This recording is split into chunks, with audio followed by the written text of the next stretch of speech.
गोरखपुर प्रथम आगमन पर आपका बहुत बहुत स्वागत व्यक्त करता हूँ राप्ती न्यूज़ चैनल की ओर से। आपका सर नाम क्या है सर? हमारा नाम अनुभव दास शास्त्री है। जी, आप किसी राजनीतिक पार्टी के हाँ, आप हमारी पार्टी नेतृत्व है करता हैं? MCPI-U, जी, मार्क्सवादी communist party of India United, और मैं उसका PB मेंबर हूँ।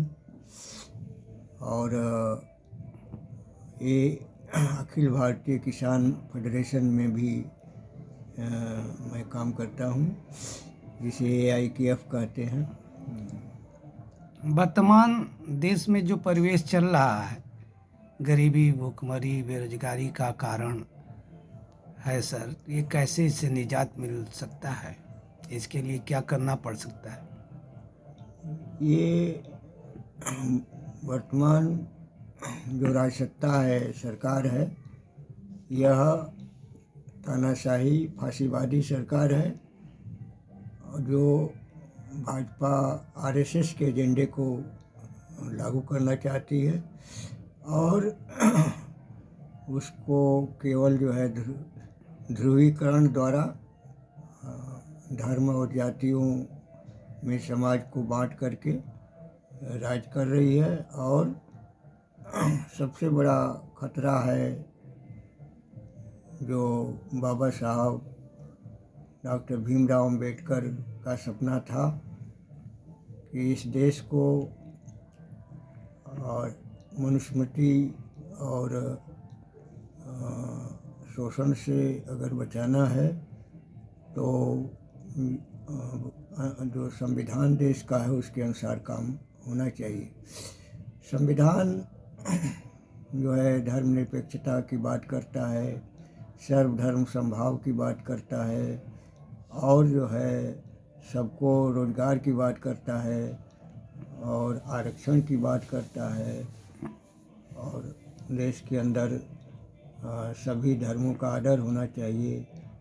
और यह देश जो है भारतीय संविधान के अनुसार चलना चाहिए।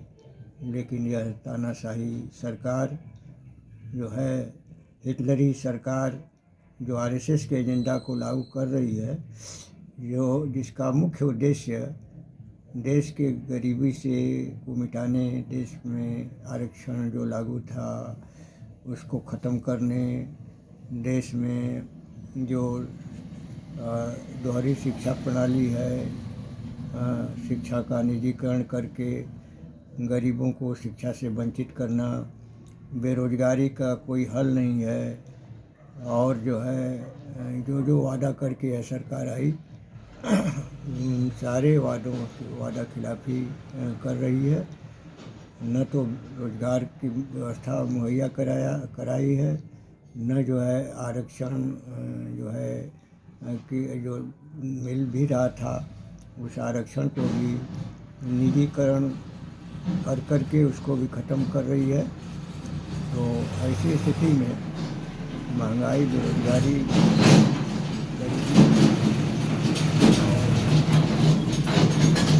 शिक्षा की व्यवस्था, ये सब जो है के प्रति यह सरकार चिंतित नहीं है। और बाबा साहब का जो मिशन है, उनके संविधान की रक्षा और तभी संभव है जब इस देश के मजदूर, किसान, छात्र, नौजवान, शोषित, पीड़ित, दलित और जितना भी जो है वनवासी और देश के जो गरीब वर्ग तबका है, ये सब जो है आज संकट में हैं। और इनका निजात तभी संभव है जब जो है बाबा साहब के इस मिशन को लागू करें कि शिक्षित बनो, संगठित हो और संघर्ष करो। संगठित होकर के संघर्ष करने से ही जो है बाबा साहब का अधूरा मिशन जो है पूरा होगा। और इसके लिए जो है भगत सिंह के भी रास्ते को साथ साथ जो है जहाँ सामाजिक न्याय स्थापित करना चाहिए, वहाँ भगत सिंह के भी साम्राज्य विरोधी आंदोलन को जोड़कर चलाया जाए, तभी जाकर के इस देश की मुक्ति संभव है।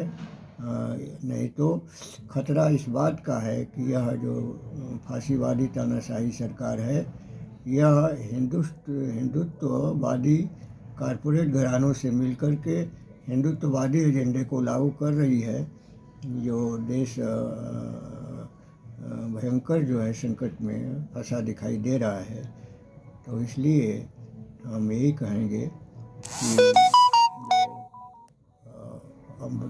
डॉक्टर भीमराव अंबेडकर महासभा काम कर रही है इस देश के अंदर, जिसके राष्ट्रीय अध्यक्ष